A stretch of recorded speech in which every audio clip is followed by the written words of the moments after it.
Oo nga, grabe paninira nila. Talagang suksukan na talaga. Grabe kayo.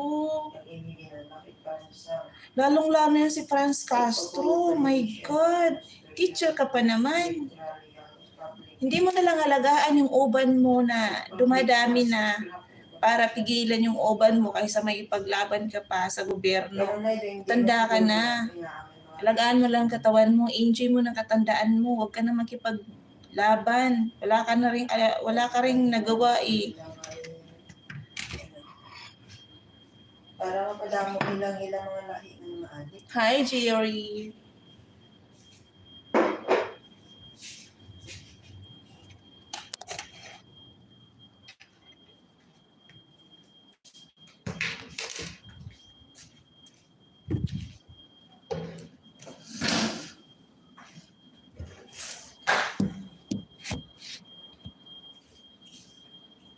Castro.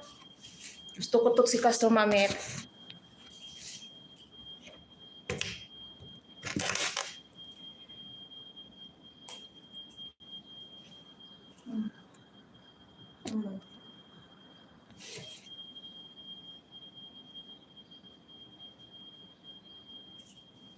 Bakit yung mga OFW?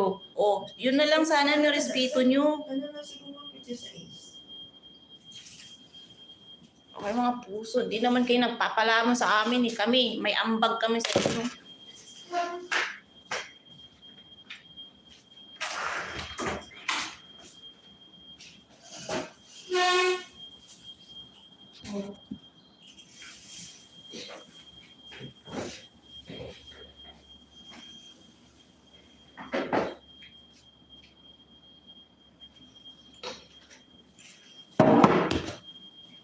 Para naman sa imo lang kasi mo na nakita.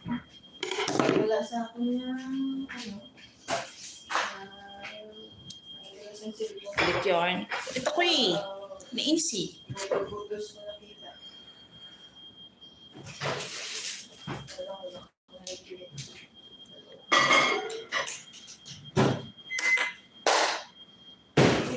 Pangalat sa ako, hindi nakakapatyo na. Patay ka sa akin. Duterte po yung apelido nyo?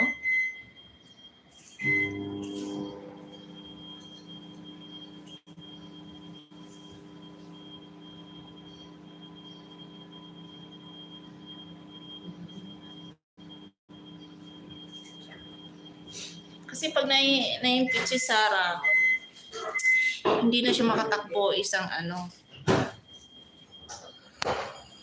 president.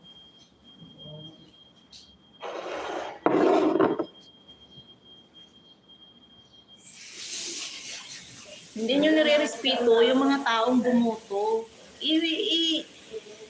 So, 32 million, tapos tatanggalin lang ng 200 plus, 215. Anong puso meron kayo?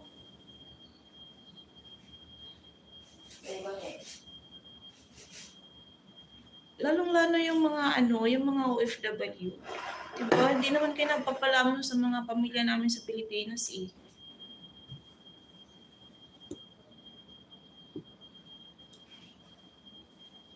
Tapos magagalit kayo kasi yung mga Duterte nagagalit ngayon dahil hindi nakakatanggap ng ayuda. Anong ayuda ang pinagsasabi niyo? Nagagalit kami kasi wala kaming ayuda. Diyos ko, my God. Mamamatay na lang kami, walang ayuda.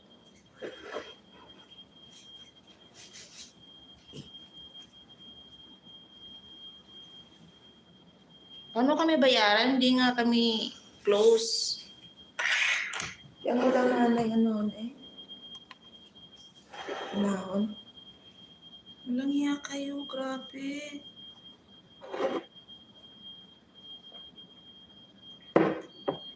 Sasabihin pa ni Marcos, hindi nakakatulong yung impeachment. Number 1 yung anak niyang pumirma.